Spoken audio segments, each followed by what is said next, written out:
ज्ञानवापी विश्वेश्वर महादेव मंदिर में जो माता का जो पूजा हो रहा है अभी श्रृंगार गौरी जी का, वो महंत जी हैं जिनको 33 साल 30 साल बाद हुआ है। क्या है वो कहानी महाराज जी, और क्यों ऐसा हो गया था कि आप लोगों को पूजा करने के लिए भी वहाँ पर बाध्य हो गया था? क्या थी वो कहानी, अगर आप बता सकें। देखिए, ऐसा है कि वो आदि विश्वेश्वर ज्योतिर्लिंग था और उस मंदिर को औरंगजेब ने तोड़वाया। उस मंदिर को तोड़ने के बाद से हम लोगों को वहां पर जाने पर प्रतिबंध लग गया और हम लोग पूजा पाठ बंद कर दिए। लेकिन उसके बावजूद उस मंदिर के नीचे जो तहखाने थे, जिसमें कि पूजा पाठ का सर सामान रखा जाता था, क्योंकि काशी में पंचकोशी यात्रा होती है। पंचकोशी यात्रा में वहाँ पर व्यास पीठ था। सोमनाथ व्यास जी के वंशज वहाँ पर बैठकर संकल्प करवाते थे। वहाँ से संकल्प लेकर लोग तब फिर पंचकोशी यात्रा करते थे। तो वो तहखाना एक था, वो एक व्यास जी के जिम्मे था। और ऊपर इन लोगों ने मंदिर तोड़ा, आतिताइयों ने, और तोड़कर वहां पर उसी के मलबे से एक टोपा बना दिया, विवादित ढांचा जो है उसमें टोपा। क्योंकि हम उसको अपने जबान से मस्जिद नहीं कहेंगे, क्योंकि वो मंदिर था और मंदिर है। तो उसके बाद 93 में मुख्यमंत्री मुलायम सिंह यादव ने वहां पर उस तहखाने को बंद करवा दिया। और बंद करवाने के बाद उस तहखाने के चारों तरफ लोहे के बाड़ लगवा दिए गए।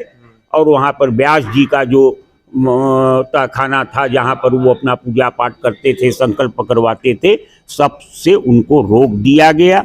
उसके बाद वो व्यास जी के जो हैं वो अदालत गए और अदालत जाकर वो लड़ाई लड़ रहे थे उस तहखाने के लिए।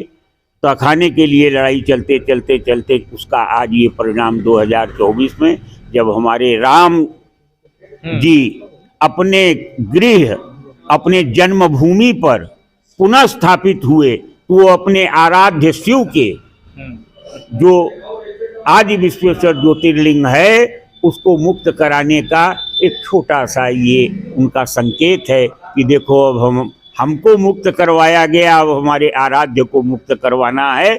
और हमको पूरा विश्वास है कि मोदी जी और माननीय योगी जी के रहते आदि विश्वेश्वर ज्योतिर्लिंग का भी उद्धार होगा और वहाँ भी भव्य मंदिर बनेगा। साथ ही मथुरा में भी भगवान कृष्ण की बंसी बजेगी। महाराज जी, वो जो समय था जब, जो भी 30 साल पहले आप नौजवान रहे होंगे, वो दृश्य अगर आपको याद हो कि किस तरीके से ये सत्ता के एक इशारे पर जो फैसला हुआ, उसके बाद हिंदुओं को वहाँ व्यास जी के तहखाने में जाने की अनुमति नहीं दी गई, रातों रात बैरिकेटिंग लगा दी गई। अगर कुछ नहीं, देखिए, ऐसा है कि सत्ता के मद में हमारे नेता मदमस्त थे और वो हमारे सनातन धर्म को कभी मानते नहीं थे। केवल एक पक्ष ही उनके माई बाप थे कि जिसको वो जो हमेशा चारा लगाते थे, तेल लगाते थे। और सनातनियों का तो कोई पूछे नहीं था, अगर सर उठाता था तो उसको कुचल दिया जाता। वो जमाना हमने देखा है।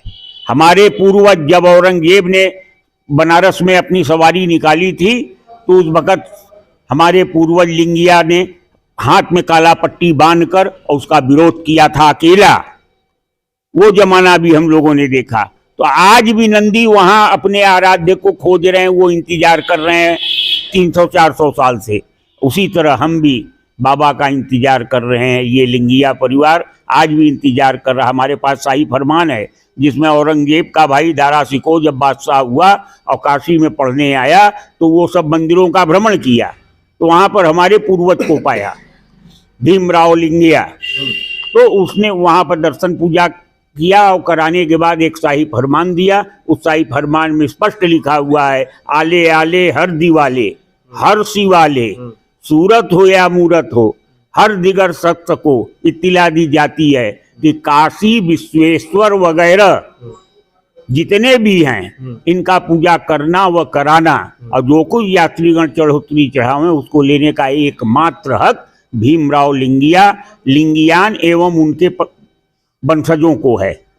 इसमें अगर कोई उज्र पैदा करे तो वो मुगलय सल्तनत का कसूरवार माना जाएगा। ये हमारे पास शाही फरमान आज भी है।